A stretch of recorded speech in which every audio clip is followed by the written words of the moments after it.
I credit my dystonic reaction that I had this past week and a half ago, last 5 days after my in Vegas shot. I had a dystonic reaction. Well, I think it would have lasted longer if I hadn't had marijuana.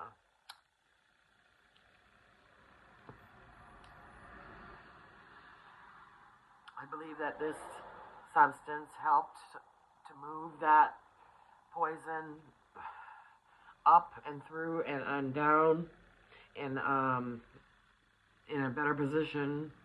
I don't know what happened, but either way, if I hadn't had this, I believe I might still be suffering with that pain. And it was level 8.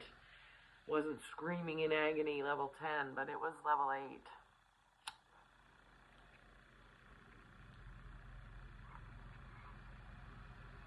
There's a big problem with this substance. Actually, not with the substance, but with people's view of it.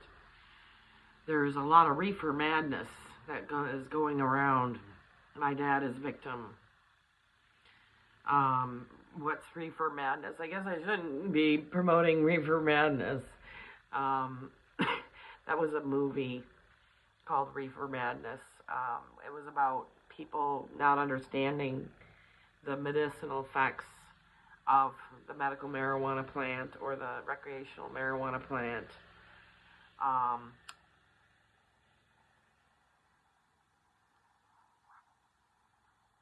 dad is very against marijuana. He didn't go through the 60s as a hippie. My mom, on the other hand, uses it for medical purposes. She has psoriatic arthritis. And marijuana is very important to many people on this earth now. Thankfully, it's legal. But a lot of people still feel it should be illegal and that it's not healthy and not good. They look at it as methamphetamines or heroin even. That's archaic thinking. We all need to get on board and understand that even if you don't do it yourself, you shouldn't judge people who use it to the extent that you have.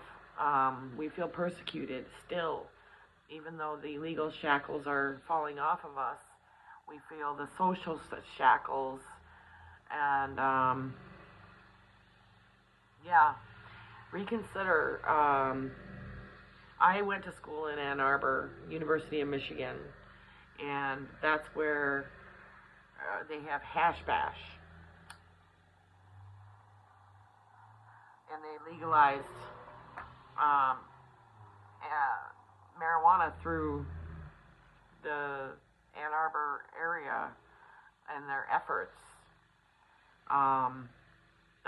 We should thank Ann Arbor, we should thank Michigan for being so brave to make Terrence McKenna's dreams come true.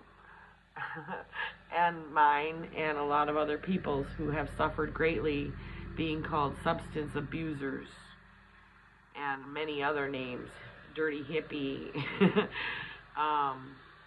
pothead. You know, these are terms that I used myself. I labeled other people them in my head and stuff. We need to move away from labels. Labels are for jars, not people. And stop focusing on what everybody's using and look at the forced drugging system and see what people are being forced to take. Not concern yourself with cigarettes, with coffee, with what other methamphetamines, heroin even. We should drop all of that talk and focus directly on forced drugging. There are people that are dying, being killed, being tortured, being raped, chemically raped with a deadly weapon. Needles into our bodies with poison, brain-disabling psychotropic neurotoxin, poison. These are huge human rights violations, and they're much more important conversation. Think about what you're spending your time on talking about on the internet. and what you're showing people. People who are in dire poverty and homeless being swept into forced drugging are seeing displays of wealth on social media, and it's sickening. It is awful. And if you could just give yourself some love for being ignorant. I was ignorant once too. Jill Susan Kesty.